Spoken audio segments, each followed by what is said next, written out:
Bismillahirrahmanirrahim. Assalamualaikum warahmatullahi wabarakatuh. Alhamdulillah wassalatu wassalam ala Rasulillah wa ala alihi wa sahbihi wa mawalah. Subhanaka la ilma lana illa ma 'allamtana innaka antal alimul hakim. Rabbi shrah li sadri wa yassir li amri wahlul 'uqdatam min lisani yafqahu qawli. Rabbi yassir wa la tu'assir wa tammim bil khair.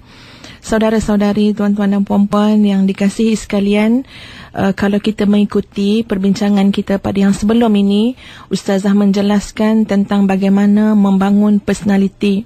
Ya, sebab tuan-tuan dan puan-puan sekalian, dalam perkara ini Ustazah sangat menjiwai, ya, sebagai seorang ibu, sebagai seorang isteri, anggota masyarakat, bagaimana kita nak sangat tengok diri kita sendiri ataupun orang-orang yang terdekat dengan kita, suami, anak-anak dan sebagainya, menjadi seperti mana yang pernah saya sebut sebelum ini dalam doa yang kita baca dirakam Allah dalam surah Al-Furqan, menjadi qurrata a'yun, menjadi sejuk mata memandang. Ya, bukan sekadar mata zahir ini, malah sampai ke dalam mata batin, mata hati rasa sejuk melihat. Kalau istilah orang tua-tua, dia kata sejuk perut mak mengandungnya. Ya, jadi kan memang Ustazah menjiwai tuan-tuan bagaimana agaknya ya nak jadikan diri kita ini sejuk mata memandang pada suami, diri kita ini sejuk mata memandang kepada anak-anak. Begitu juga sebaliknya. Maka yang telah kita kongsikan selama 3 siri sebelum ini, dan hari ini rasanya kena tukar tajuk lah ni, walaupun sebenarnya perbincangan itu adalah penerusan kepada tajuk yang sebelum ini, iaitu dari aspek membangunkan akhlak. Sebab akhlak lah tuan-tuan dan puan-puan sekalian yang merupakan buah kepada tauhid, buah kepada ibadah yang kita lakukan. Dan akhlak ini kalau diibaratkan seperti mana sebatang pokok, maka buah, kemanisan buah itu adalah akhlak. Kecantikan pokok ataupun bunga itu, itulah dia akhlak. Kesan daripada tauhid, ibadah yang kita lakukan. Tuan-tuan dan puan-puan yang dirahmati Allah sekalian, jadi Ustazah menyambungnya kepada satu perbincangan, iaitu bagaimana agaknya tuan-tuan dan puan-puan sekalian kita nak jaga supaya kehidupan kita, air muka kita, seluruh tubuh badan kita zahir dan batin ini dikurniakan serinya oleh Allah Subhanahu wa taala. Seri ini bahasa kita. Ya, kalau bahasa istilah Arabnya adalah nur, cahaya. Dan cahaya bukan sebarang cahaya. Ini bukan cahaya lighting, cahaya yang dibuat-buat oleh manusia, tetapi ini adalah cahaya yang diberikan oleh Allah Subhanahu wa taala. Bayangkan sajalah tuan-tuan dan puan-puan sekalian, para ibu ayah, Nabi kita sallallahu alaihi wasallam yang kita kata manusia yang paling dekat dengan Allah Subhanahu wa taala, manusia yang menjadi kecintaan Allah Subhanahu wa taala. Pada tahap itu pun Nabi masih lagi berdoa kepada Allah agar Allah kurniakan cahaya kepada Nabi sallallahu alaihi wasallam. Ya, sebab itu ni agak-agaknya kita doa tak ni? Nak mohon cahaya daripada Allah. Cuba lihat bagaimana Nabi seriusnya memohon cahaya daripada Allah, memohon seri daripada Allah, bukan seri wajah semata-mata, tapi seri seluruh kehidupan ini dengan satu doa yang Nabi baca seperti ini. Allahumma ja'al fi qalbi nura, wahai Allah, jadikanlah pada hatiku ini cahaya. Wa fi lisani nura, jadikan pada lidahku ini cahaya. Kita dengar hari ni orang bercakap bukan-bukan je kan. Ya, bayangkan kita boleh cakap mengeji, mengutuk, mencarut. Hilang cahaya pada lidah kita, hilang aura pada percakapan kita. Nabi berdoa, wa fi lisani nura, wahai Allah, kurniakan pada lidahku itu cahaya. Wa fi sam'i nura, pada pendengaranku cahaya. Bila pendengaran dah bercahaya, dia akan tapis. Yang tak baik tak payah dengar, orang mengumpat tak payah dengar, benda tak ajak pada kebaikan tak payah dengar. Ya, sebab apa? Sebab ada cahaya pada pendengarannya. Wa fi basari nura, wahai Allah, jadikanlah, kurniakanlah pada penglihatanku juga cahaya. Maka dengan cahaya itu akan memandu kita nak pandang yang mana, nak tengok yang mana. Hari ini kita kata anak-anak kita terpengaruh dengan macam-macam budaya, sebab barangkali pada matanya tidak ada cahaya, tidak ada petunjuk. Sebab itu matanya lebih suka melihat benda tak baik daripada benda-benda yang baik. wa min fawqi nura, wa min tahti nura, wa an yamini nura, wa an shimali nura, wa min amami nura, wa min khalfi nura. Ya Allah, banyaknya Nabi mohon cahaya. Nabi sebut satu-satu, nak bagi tahu ni serius. Boleh dia kata, ya Allah bagilah aku semua cahaya. Tapi nak tunjuk bukan sikit-sikit. Ya, sebab anggota tubuh badan kita ini, ya, atas bawah depan belakang boleh buat maksiat kepada Allah Subhanahu wa taala. Sebab tu Nabi kata, ya Allah kurniakanlah atas cahaya, bawah cahaya, kiri kanan cahaya, depan belakang cahaya. Waj'al fi nafsi nura wa'azim li nura, dan jadikan pada jiwaku cahaya. Wa'azim li nura, ya Allah, dan perhebatkanlah cahaya itu, ya Allah. Waj'al li nura waj'alni nura, Allahumma a'tini nura, kurniakanlah kepadaku cahaya, ya Allah. Waj'al fi asabi nura, pada tulang belulangku cahaya. Wa fi lahmi nura, pada kulitku cahaya. Wa fi dammi nura, pada darahku cahaya. Wa fi sya'ri nura, pada bulu-bulu di badanku cahaya. Allahumma ja'alni nura fi qabri wa nura fi 'izami wa zidni nura wa habli nuran ala nur. Masya Allah, panjang sekali. Dia doa Nabi mohon cahaya, mohon seri. Ya, tapi tuan-tuan dan puan-puan sekalian, kalau kita tak pernah berdoa mohon cahaya, kita pun tak buat ibadah-ibadah, tindakan-tindakan, amalan-amalan yang boleh menambahkan cahaya dalam hidup, kita pun tak ambil berat nak ajar anak-anak persoalan cahaya daripada Allah, ya, maka akhirnya kita sendirilah yang duka cita, yang merana melihat wajah-wajah yang sudah tidak ada serinya lagi. Ya, duka cita melihat anak-anak yang kita lahirkan. Ya, satu hari dulu kita bedakkan dia, sikatkan dia, cium dia, peluk dia, dukung dia, tapi akhirnya dia membesar dengan gaya entah apa-apa gaya, personality entah apa-apa personality, rasa tak terpandang, rasa keruh air muka. Ya, mana hilangnya cahaya tu? Dan tuan-tuan dan puan-puan sekalian, suka Ustazah mengingatkan, pokok pangkalnya bermula daripada pendidikan di rumah juga.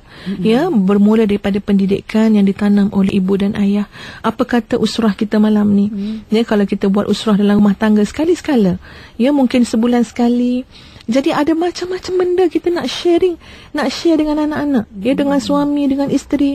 Malam ni kita buat tajuk dia cahaya saja, nur, seri wajah. Kat mana nak ambil seri wajah? Tuan-tuan dan puan-puan sekalian, kalau cakap pasal seri wajah, Ustazah percaya khususnya orang perempuan.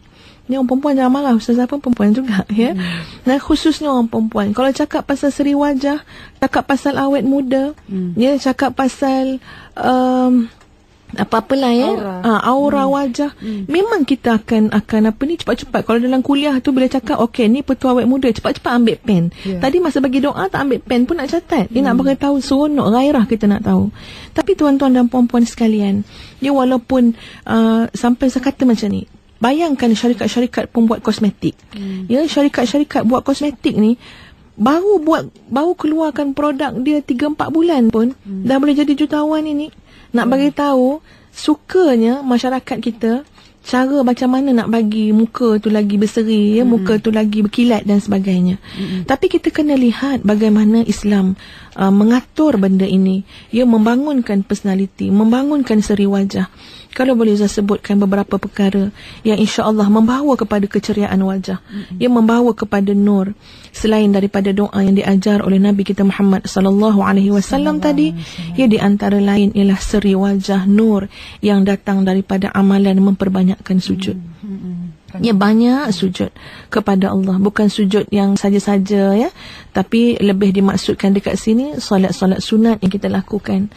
Solat sunat kita lakukan, dalam tu ada sujud, kita perbanyakkan sujud, nikmati sujud. Dan Nabi kata fa'akthirud du'a, banyakkan doa pada sujud. Insya-Allah orang-orang yang banyak sujud ini simahum fi wujuhihim min athari sujud. Bukan ustazah yang kata, ini kalamullah, simahum fi wujuhihim min athari sujud. Memang disebut nyata ketika mana Allah menggambarkan tentang ciri-ciri, kriteria sahabat-sahabat Nabi. Tarahum ruk'an sujjadan yabtaghuna, ya, kamu lihat tarahum ruk'an sujjadan yabtaghuna. Saya lupa dah ayat tu, ya. Tapi kamu melihat mereka semua ini sentiasa rukuk dan sujud kerana mengharapkan kurniaan daripada Allah Subhanahu wa taala. ya, yabtaruna fadlan minallahi wa ridwana, ya, mengharapkan keredaan Allah, mengharapkan kurniaan Allah. Di hujung ayat tu Allah sebut simahum fi wujuhihim min atharis sujud, sampai kamu dapat lihat tandanya pada wajah mereka, serinya, cahayanya, auranya. Ya, nak bagi tahu ini pun di antara perkara yang harus kita lihat, tuan-tuan dan puan-puan sekalian, bagi pihak diri sendiri maupun pada anak-anak didik di sekeliling kita. Ya, maknanya membangun personality, membangun yang kita sebut sebagai aura, keceriaan wajah dan sebagainya melalui amalan sujud. Yang kedua, wuduk. Ya, rasa dulu pun dah pernah sebut tentang wuduk ni, saya nak ulang balik semula. Yang ketiga, hati yang bersyukur, tidak ada kedengkian. Yang keempat, senyum yang ikhlas kerana Allah Subhanahu Wa Taala, sebab Allah suka tengok kita senyum. Ya, yang kelima, silaturahim. Ya, orang yang sentiasa bersilaturahim, dia lebih ceria daripada orang lain. Orang yang sentiasa bersilaturahim, aura-aura kebaikan pada orang lain tu semua dapat juga dekat dia. Sebab tu orang yang ramai kawan, ramai saudara, kurang musuh, silaturahim dia jaga. Kita lihat wajah dia, dia ada kemanisan yang susah kita nak ungkap lah. Ya, tapi sebagai satu pemberian daripada Allah Subhanahu Wa Taala. Tuan-tuan dan puan-puan yang dirahmati Allah sekalian, iaitu soal tentang dari segi cahaya pada wajah, pada kehidupan kita, pada seluruh tubuh badan kita. Sebab yang doa kita baca tadi, dia bukan pada wajah saja ni, semuanya ada aura yang tersendiri. Ya, kalau tangan yang bercahaya, tangan ni guna untuk masaknya pun lain macam sedap dia. Ya, lain macam berkat dia dan sebagainya. Tuan-tuan dan puan-puan yang dirahmati Allah sekalian, kita teruskan kepada pendidikan membangun akhlak. Ya, sebab akhlak inilah pakaian diri, akhlak inilah sesuatu yang datang daripada dalam, kemudian kita nampak secara zahirnya segala perilaku-perilaku yang baik, yang indah, yang cantik. Ya, sebagai asas kepada akhlak ini, Ustazah suka nak sebut satu sifat yang paling utama, iaitu sifat ihsan. Ya, sebab begini, kita tak nak melahirkan orang-orang yang kita kata dia baiklah, ya, dia ni pandai layan orang, tetapi semua kebaikan tu kosong sebab tidak adanya ihsan. Ya, semua kebaikan tu tidak bermakna sebab rupa-rupanya dia buat baik kerana ada maksud yang lain. Ya, dia buat baik depan orang. Berapa ramai mak-mak ayah yang kadang-kadang kata dengan anak-anak dia, ni kita nak pergi rumah mak ngah ni, dia nak pergi rumah mak cik, nak pergi rumah orang, nak pergi kenduri, jangan buat nakal-nakal, duduk tertib-tertib. Ya, makan tangan kanan, makan perlahan-perlahan. Jadi kan, Ustazah bukan nak kata apa, kadang-kadang dalam pendidikan kita tu ni, anak jadi confused. Sebab dekat rumah boleh buat semua yang tak boleh tadi. Ya, dekat rumah dia nak melompat atas cushion boleh, dia nak sepah sana boleh, ya, dia nak makan sambil berjalan pun kita tak kisah. Tapi depan orang beria kita mentertibkan anak kita. Maknanya secara tak langsung, secara tak sedar, kita menanamkan pada anak-anak tersebut nilai akhlak yang terputus dengan Allah Subhanahu Wa Taala. Ya, nilai akhlak yang kita tanam rupa-rupanya bukanlah akhlak yang sebenar, tapi hanyalah perilaku yang baik untuk kita pertontonkan kepada manusia semata-mata. Lepas tu manusia puji, habis. Masuk kubur, tak ada apa lagi yang kita bawa, tak ada apa yang disukat, dinilai, ditimbang oleh Allah Subhanahu Wa Taala. Sebab tadi tu kita buat semata-mata untuk pertontonkan kepada manusia. Dan tuan-tuan dan puan-puan sekalian, sebab tu kadang-kadang kita tengok, ataupun kita sendiri depan orang tertib. Ya, kita makan pun tengok, tak ada kita nampak orang makan teruk-teruk, gelojoh dekat restoran dan sebagainya. Tapi belum tentu kalau kita duduk seorang-seorang, ya, dalam rumah, belum tentu kita boleh tertib setertib tadi. So timbul persoalan, akhlak kita ni untuk bertonton pada siapa? Sebab tu akhlak ini kena raikan persoalan ihsan. Apa dia ihsan? Ihsan ini ada dua perkara, ada dua konsep dia. Yang pertama adalah ihsan dengan makna berbuat baik. Ya, kita buat sehabis baik yang boleh pada semua perkara. Katalah hari ni kata Nick nak bagi nak memasak. Pada memasak itu pun ada ihsan. Maka kita buat yang baik, berikan yang berkhasiat, jauhkan benda-benda yang boleh memudaratkan tubuh badan anak-anak kita dan sebagainya. Cukupkan dia punya Ustaz pun tak reti nak kata, cukupkan dia punya keseimbangan zat dalam makanan yang kita nak masak. Semua itu ihsan. Nabi SAW menyebut, innallaha katabal ihsan ala kulli syai'. Allah telah tetapkan ihsan itu pada setiap perkara. Maknanya ihsan dalam arti kata yang pertama ialah melakukan sesuatu dengan terbaik yang boleh kita lakukan. Kalau dengan ibu bapa contohnya, wabil walidaini ihsana. Dengan mak ayah kamu kena buat baik. Buat baik macam mana? Buat baik seperti mana besok kamu jadi mak ayah, bagaimana kamu nak anak-anak kamu melayani kamu. Apapun kita mesti pandai meletakkan posisi diri kita pada tempat orang lain supaya kita boleh menjiwainya dan boleh melakukan yang terbaik yang kita boleh lakukan. Konsep kedua ihsan adalah konsep muraqabah dan musyahadah. Bila mana Nabi kita Muhammad SAW didatangi oleh malaikat Jibril yang menyerupai seorang laki-laki dan tanya pada Nabi tentang Islam, tentang iman, tentang ihsan. Bila tanya dengan Nabi, apa dia ihsan? Bagaimana Nabi jawab? An ta'budallah ka'annaka tarah, fa illam takun tarah fa innahu yarak. Kamu menyembah Allah seakan-akan kamu melihatnya. Kalau kamu tidak melihatnya, maka kamu rasakan bahawa Allah sentiasa melihat kepada kamu. Ini adalah konsep pengawasan daripada Allah Subhanahu Wa Taala. Tak boleh lari daripada pengawasan Allah. Yang ini kita nak terapkan pada diri kita dan anak-anak dan semua dalam membangunkan akhlak. Akhlak kita pertontonkan kita kepada Allah. Akhlak kita ni Allah yang mengawasinya, Allah yang melihatnya. Sebab tu seorang anak muda, Saidina Umar Al-Khattab test dia. Dia ni jaga kambing. Dia jaga kambing orang, gembala kambing orang.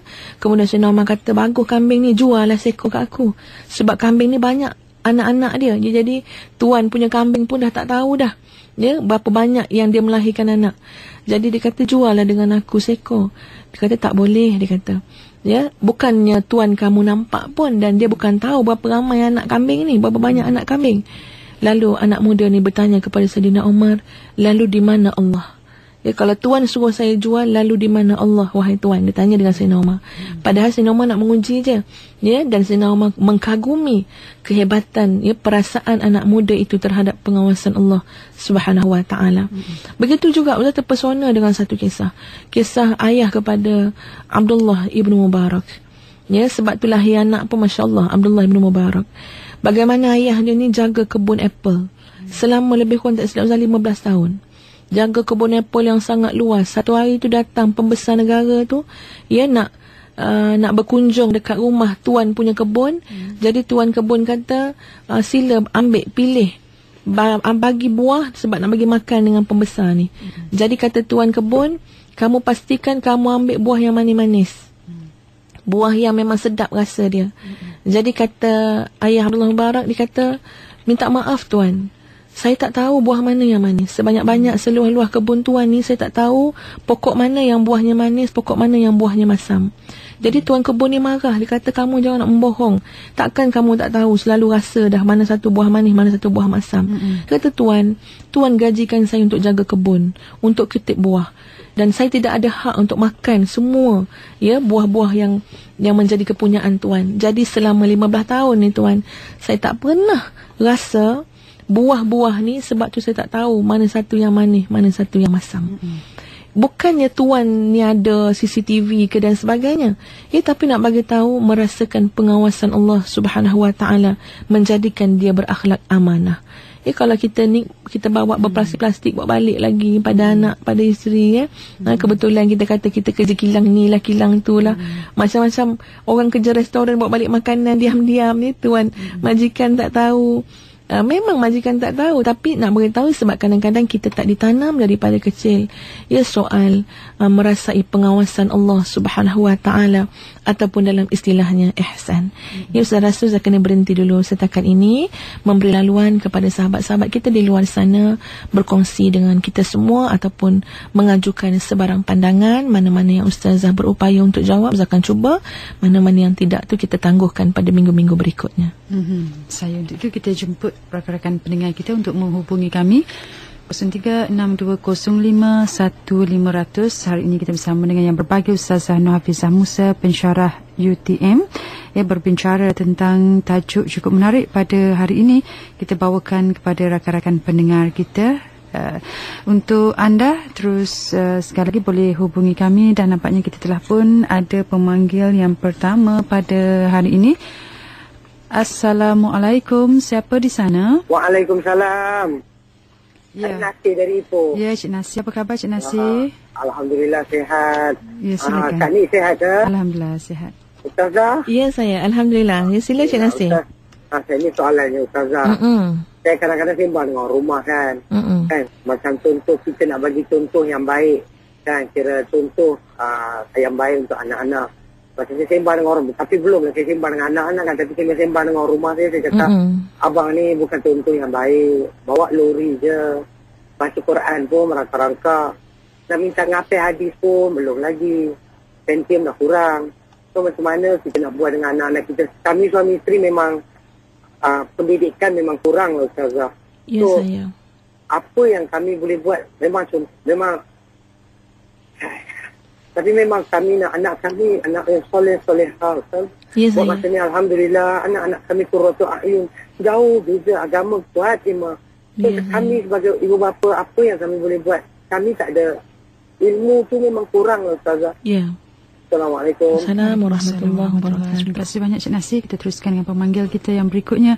Assalamualaikum, siapa di sana? Waalaikumsalam warahmatullahi.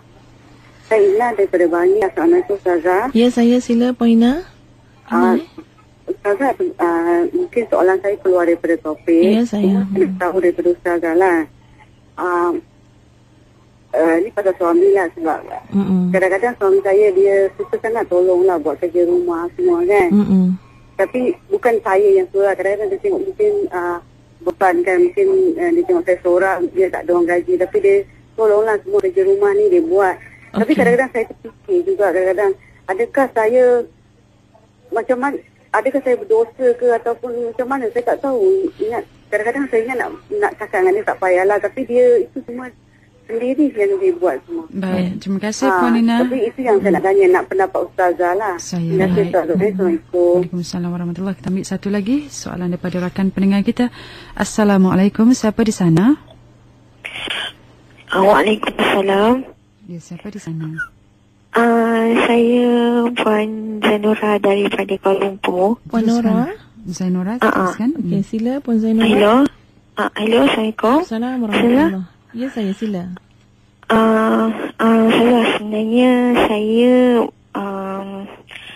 baru berhijrah daripada yang tak apa-apa bagus kepada yang lebih baik lah. Ya, Tapi Alhamdulillah. cuma penerimaan orang macam bila kawan-kawan, keluarga kan. Dia tengok saya kata, kenapa tiba-tiba perubahan saya macam drastik saya daripada dulu tak betul-betul sempurna. Sekarang ni saya lebih sempurna dengan tudung labuh dan macam orang kata, dia macam sah-sah lah. Macam tu lah. Itu saya rasa macam, macam saya rasa benda ni, perubahan saya ni betul ke? Macam saya tak nak kalau boleh bila orang nampak kita macam aku dah jadi baik. Macam kata macam mana saya nak kikiskan perasaan tu. Saya tak nak ada perasaan ujub, tak nak rasa macam ada orang kata saya dah jadi baik. Tapi sebenarnya saya belum cukup sempurna. Jadi banyak benda yang saya kena berubah. Banyak benda yang saya kena perbaiki. Puan Zainura, saya cuba bagi pandangan. Tiga soalan. Ustazah ambil yang Puan Zainura dululah sebab masih ingat lagi soalan ni.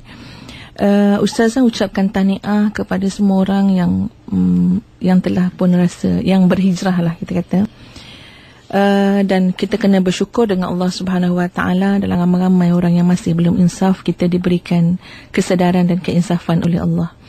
Tapi satu perkara tuan-tuan dan puan-puan sekalian, penghijrahan ini akan jadi kosong kalau kita tidak mengisinya. Mengisinya dengan maksud Ustazah ni, mengisinya dengan ilmu, dengan amal soleh, dengan macam-macam lagi rutin yang harus kita fahami. Ya, ada orang dia ke sana kemari mengatakan dia dah berhijrah. Berhijrah dan berhijrah. Pada Ustazah baik, berhijrah tu bagus. Tapi berhijrah ni perlukan pengisian. Islam ni bukan agama yang kosong. Islam ini diasaskan dengan ilmu. Penghijrahan, kesedar itu dalam bentuk kesedaran, keinsafan dia. Tapi kemudiannya dia kena cari ilmu. Macam mana nak kata ini? Sebab macam ni. Bila Ustazah tengok satu kitab pandangan Imam At-Tirmizi tentang hati manusia.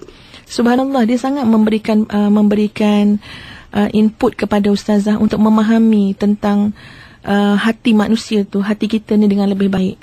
Bagaimana hati tu, ya, ada cahaya yang masuk namanya cahaya Islam, ada cahaya iman, ada cahaya ma'rifah, ada cahaya tauhid, dan dilihat pada awal, ya, dalam hati tu yang lapisan luar yang masuk ni namanya cahaya Islam. Ya, tapi luar saja. Kalau kita tak isi, dia tak sampai kepada cahaya iman. Dia tak sampai kepada tauhid yang sebenar-benar mengesakan Allah. Sebab tu pada ustazah Puan Zainura, penghijrahan ni perlu pengisian. Kita perlu formatkan, perlu programkan, menuntut ilmu, ikut balik dia punya disiplin dia. Bermula dengan tauhid, akidah, yang ibadah, kemudiannya akhlak dan sebagainya. InsyaAllah barulah kita akan kuat dengan penghijrahan tersebut. Tadi benda-benda yang Puan Zainura sebut, saya takut ujub, saya takut riak. Kerana apa? Sebab masih kosong. Ya, sebab kita belum tahu lagi macam mana cara nak menjaga hati pula daripada ujub dan riak. Bagaimana nak jaga hati supaya dimasukkan sifat mahmudah seperti ikhlas dan sebagainya. Dan semua ni tak mampu Ustaz nak kata apa-apa kecuali ikra, baca, menuntut ilmu, pergi tanya dengan orang lain yang lebih tahu dan sebagainya. Ya, dan Puan Zainura juga kepada sesiapa juga yang berhijrah di luar sana, kalau orang kritik kita, orang komen kita pada ustazah ni cukup bagus. Ya, bersyukurlah kritikan orang. Bersyukurlah dengan sindiran orang. Bersyukur. Sebab apa? Sebab Allah sedang mengajar kita untuk ikhlas dalam perubahan tersebut. Ya, kalau kita boleh terima sindiran orang, satu, untuk Allah ajarkan ikhlas. Kedua, supaya kita lebih istiqamah. Ya, sebab kadang-kadang tercabar ni. Kalau orang kata, iyalah tu, berapa lama nak pakai tudung tu? Tentang tahun depan buka balik semula. Sekurang-kurangnya, apa yang orang cakap tu, kita ambil dari sudut yang positif, dia mendokong kita untuk jadi istiqamah. Kita tercabar. Ya, tapi apa pun tuan-tuan dan puan-puan sekalian, yang paling penting, ya, perubahan kita tadi semata-mata kerana Allah Subhanahu Wa Taala. Ya, jadi yang orang cakap ke apa semua ni, tolong ignore sajalah. Ya, ustazah suka kalau bab orang cakap ni rujuk saja surah Taha tu ayat 130 hingga 132. Sangat memberi inspirasi. Ya, memang Allah sebut terang-terang, fasbir ala ma yaqulun. Sabar sajalah dengan apa orang cakap. Ya, kita tak boleh jaga mulut orang. Sekejap orang kata elok, sekejap orang kata tak elok. Apa yang Allah pesan dengan kita ni bukan manusia yang pesan ni. Ya, Allah yang pesan. Fasbir ala ma yaqulun. Sabar saja dengan apa orang cakap. Ya, kemudian nak menyokong sabar tu apa dia? Wasabbih bihamdi rabbika qabla tulu'i syamsi wa qabla ghurubiha wa min ana'il laili fasabbih wa atrafan nahar la'allaka tarda. Dan banyak-banyakkan tasbih Puan Zainura. Ya, banyak-banyakkan tasbih pagi, petang, siang dan malam. Banyakkan solat. Ya, la'allaka tarda. Ni Allah yang sebut, mudah-mudahan kamu akan tenang. Tadi kita keluh kesah kan dengan orang cakap itu, cakap ini. Ya, seperti mana Puan Zainura tadi masa meluahkan pun terasa ada kekeluhan, keluh kesah di situ. Tapi Allah dah kata, la'allaka tarda. Kamu akan tenang dengan apa? Kamu sabar, kemudian kamu tasbih selalu kepada Allah. Puji Allah yang maha sempurna pagi, petang, siang dan malam. Ya, tapi semua ini tuan-tuan dan puan-puan sekalian, sekali lagi ustazah ulang, ustazah seru, tuntutlah ilmu sampai kita mencintai ilmu tersebut. Ya, begitu juga kepada Encik Nasir tadi. Ya, kita kata kita rasa terkilan, ya, kita rasa bukan macam tengok pada kehidupan kita dulu, rasanya anak-anak ni lebih baik. Ya, jangan terlalu rendah diri tu bagus, tapi jangan sampai kita menghina ya diri kita di hadapan anak pula Encik Nasir. Ya, kita kena imbang-imbang juga. Tapi pada ustazah, nasihat kita sekadar mana yang kita boleh buat, ya, tanpa kita melihat pada masa silam lah. Kalau masa silam kita terelok ke ini, kena pandai juga, cermat juga cakap dengan anak-anak. Supaya anak-anak akhirnya tak kata, alah bapak lu pun sama juga, mak lu pun macam tu. So kena cermat untuk menceritakan masa silam dengan anak-anak. Sebaiknya biarlah anak-anak ni mengenali kita ni dengan kita yang dia lihat sekarang ni, dengan solat kita jaga, ya, dengan akhlak kita yang baik. Dan dalam masa yang sama Encik Nasir, ya, ustazah rasa dan percaya seperti mana Ustazah dengar suara Encik Nasir tadi, kalau Encik Nasir bercakap dengan anak dengan bahasa air mata, ya, dengan bahasa hati, sebut dengan anak-anak, insya-Allah anak-anak ni akan boleh ikutlah kata-kata kita dengan doa kita kepada Allah. Semoga anak-anak ni menjadi lebih baik daripada kita. Dan begitu juga di pihak ustazah sendiri pun, kita pun rasa anak-anak kita hari ni lagi baik daripada kita juga. Kita masuk usia 10 tahun tak pakai tudung lagi, tak tutup aurat. Tapi anak kita 9 tahun nak pergi ambil barang dalam kereta pun dia pergi capai kain tudung dulu. Ya, maknanya ada banyak segi anak kita lebih baik sebenarnya daripada kita. Tapi dengan doa dan sebagainya, insya-Allah kita berharap agar anak-anak ini dapat meneruskan kebaikan tersebut. Yang penting kita jadi qudwah hasanah pada masa sekarang kepada dia. Ya, soal Cik Nasir kata dia cuma pemandu lori dan sebagainya, pada ustazah orang yang mencari rezeki yang halal, tak kira banyak mana, itu jauh lebih mulia daripada orang yang bawa balik berjuta-juta ke rumah tapi barangkali ada hak orang lain di dalamnya. Baik, kepada Puan Ina, suami suka buat kerja rumah. Alhamdulillah, kalau dia suka buat kerja rumah tu sudah cukup bagus, ya. Sekarang ni yang selalu ingatnya suami malah tolong kat rumah, ya. Tapi kalau suka buat kerja rumah, bagus. Maknanya benda tu kita lah, di pihak kita lah pula mengasihi suami, berbuat baik dengan suami dan sebagainya. Cuma ustazah kena sebut sikit begini, orang lelaki ni dia ada tanggungjawab dia yang hakiki lah, kita kata.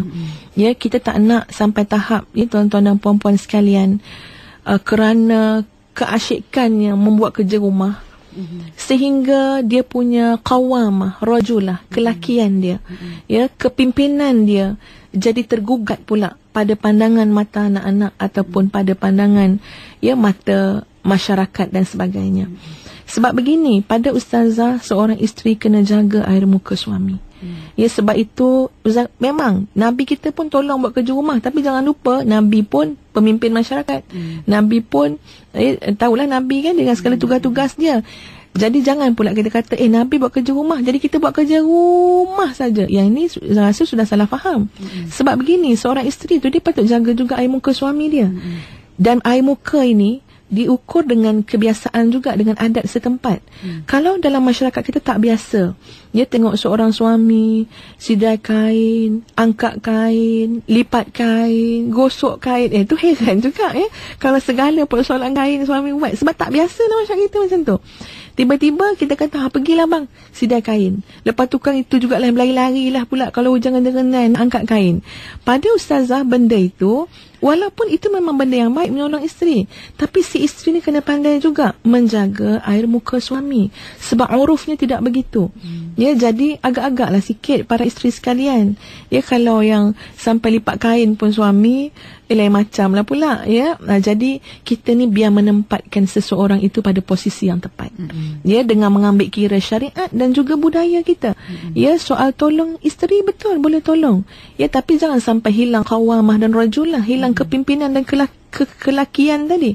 Jadi perkara ni Puan Ina kena imbang-imbang, tengok macam mana bagi faham pada suami. Dan harapnya suami-suami di luar sana pun, ya, seorang laki-laki yang baik itu memang kepimpinan yang terbukti, dia pandai mendidik, dia pandai mentadbir, dia penyayang, dalam masa yang sama dia pun ringan tulang juga untuk menolong isteri. Tapi bukan akhirnya dia duduk rumah saja buat segala kerja-kerja yang dilakukan oleh seorang isteri. Wallahualam. Saya baik. Dan diharapkan penjelasan ustazah sebentar dapat membantu rakan-rakan pendengar kita, ya. Dan kita teruskan dengan pemanggil kita yang berikutnya. Assalamualaikum, siapa di sana? Ya. Waalaikumsalam warahmatullahi. Siapa di sana? Saya Puan Ima dari Sembulu. Ya, silakan.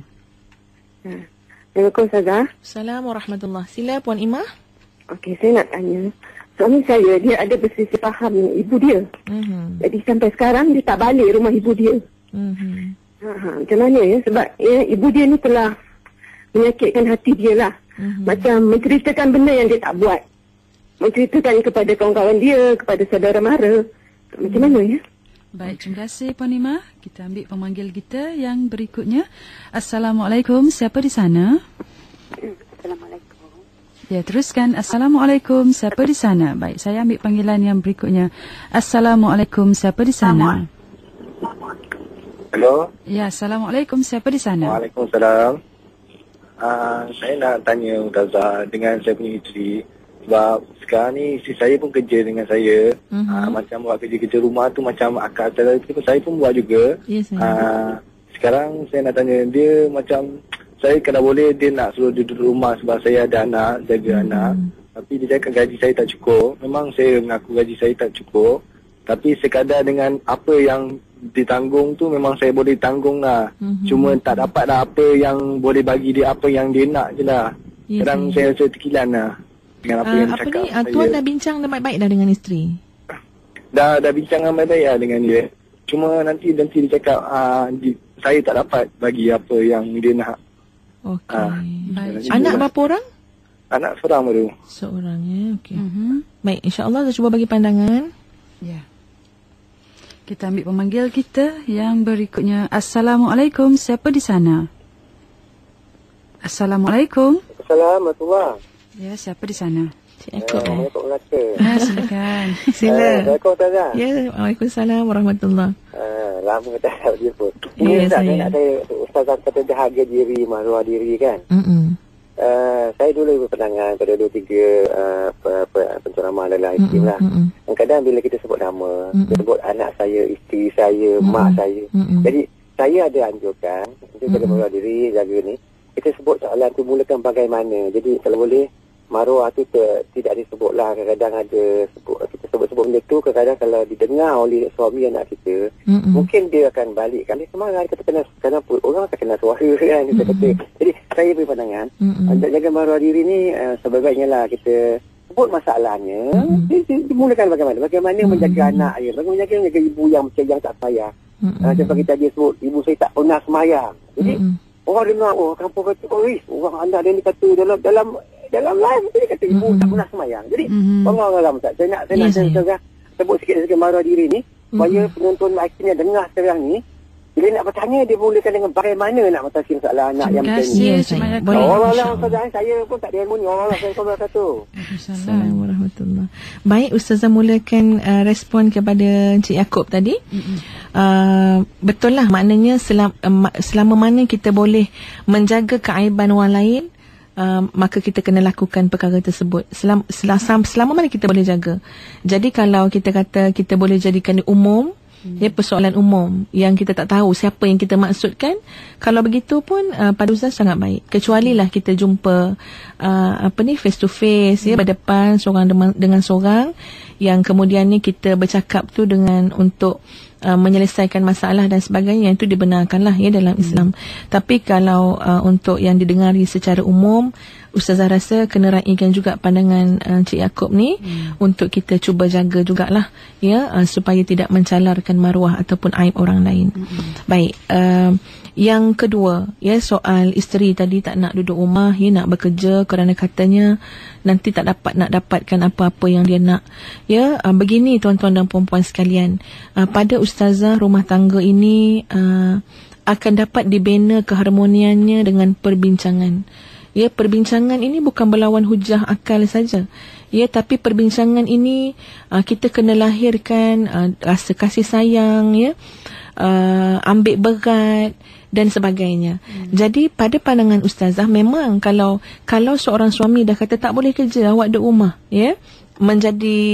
menjadi wajib pada isteri itu untuk mentaati suami tadi. Sebab betul juga sudut rumah ni bukan benda maksiat, benda ni lebih terpelihara dan sebagainya. Tapi Ustaz tak naklah benda ni dalam rumah tangga ni asyik bagi yes no, wajib haram wajib. Biar kita boleh berbincang, biar kita boleh menunjukkan dia punya pro kontra, sebab-sebab rasional. Kalau boleh tulis apa kita dapat, mungkin ada 10 kebaikan kita akan dapat. Kalau misalnya kata dalam keadaan sekarang isteri duduk rumah dulu, kita tak kata duduk rumah selama-lamanya, tapi kita kata mungkin dalam keadaan sekarang ni duduk rumah dahulu, nanti bila anak dah besar sikit bolehlah keluar bekerja, contoh tapi kemudian dah tulis 10 tu, tengok satu je masalah di pihak yang negatif ni, apa dia marah sebab tak dapat nak beli apa yang dia nak. Jadi bila benda tu dicatat, ditulis, nampak secara black and white, kadang-kadang benda tu membuka fikiran untuk kita berfikir dengan lebih matang. Daripada bercakap tapi tak catat apa-apa. Dan apapun perkara yang seumpama ini kena ditimbang ukur jugalah. Sebab Ustaz pun tak tanya tadi apa bentuk pekerjaan dan sebagainya. Tapi kalau kita rasa pekerjaan tu pun bukanlah besar sangat gaji dia, dan Maknanya kalau berhenti sekarang pun nanti 4-5 tahun pun boleh dapat kerja yang sama. Pada zaman kadang-kadang benda tu patut lebih dahulukan masa depan anak-anak juga. Ya, yang pertama tadi soalan daripada Puan Imah. Puan Imah kata suaminya berselisih faham dengan ibu. Ya, baik macam ni. Ustazah nak umumkan saja jawapan dia.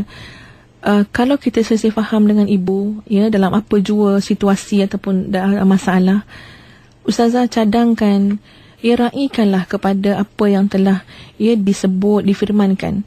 Ya, idfa' billati hiya ahsan. Kamu lawanlah benda-benda yang kita tak berkenan itu dengan cara yang terbaik yang boleh kita lakukan. Apatah lagi ini ibu. Ya, ini ibu kita. Memang kita tak suka mak kita cakap itu, cakap ini. Tapi ini ibu kan. Ada kaedah kan. Kaedah ni apa? Kamu lawanlah benda tu dengan kebaikan. Dan benda ni tuan-tuan dan puan-puan sekalian, yang Ustaz cakap ni berbalik-balik semula kepada keyakinan masing-masing. Kalau kita yakin apa yang Allah sebut tak pernah sia-sia. Kan kita kata sadaqallahul azim.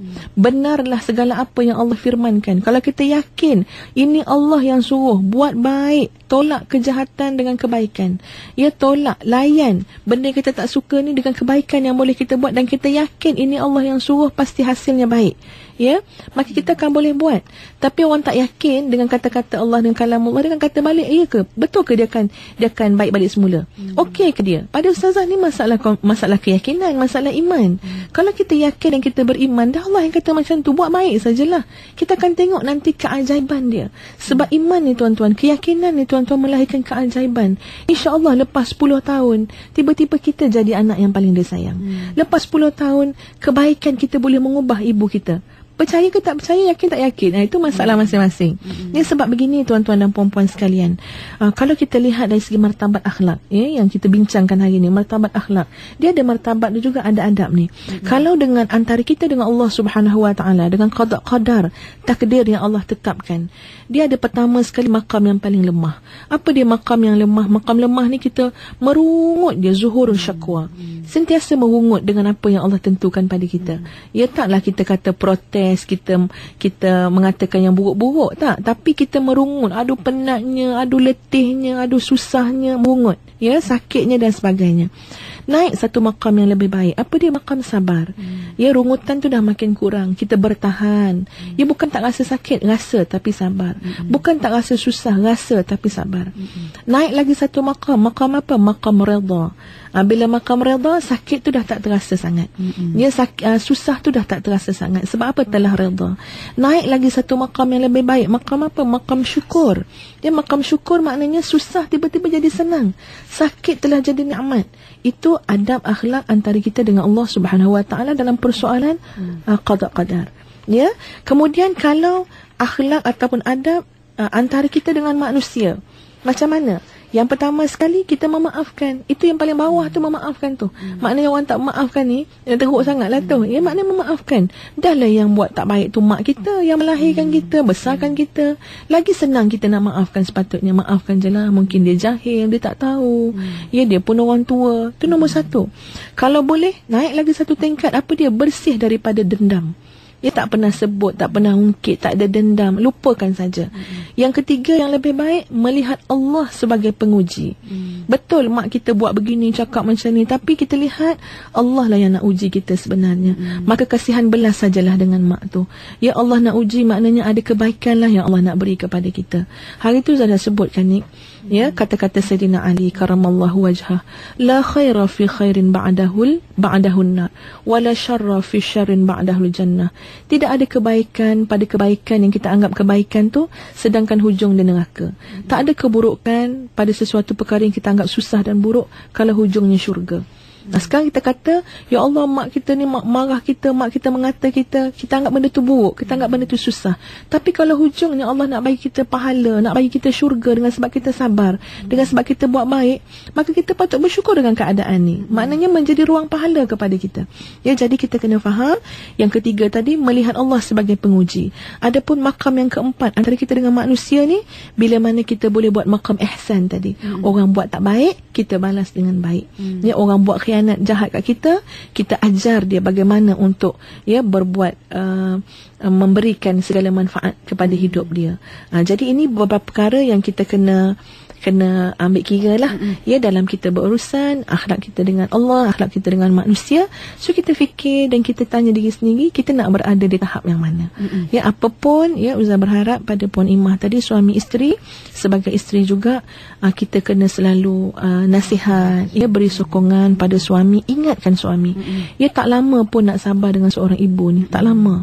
Ya, bukan nak kata ibu tu nak mati, tak. Tapi memang tanyalah pada orang yang ibu dah tak ada, akhirnya mereka akan rasa menyesal. Bagi yang dah buat baik-baik tu akan rasa bersyukur, ya. Sebab sebenarnya tempoh bersabar atas dunia ni bukanlah lama sangat.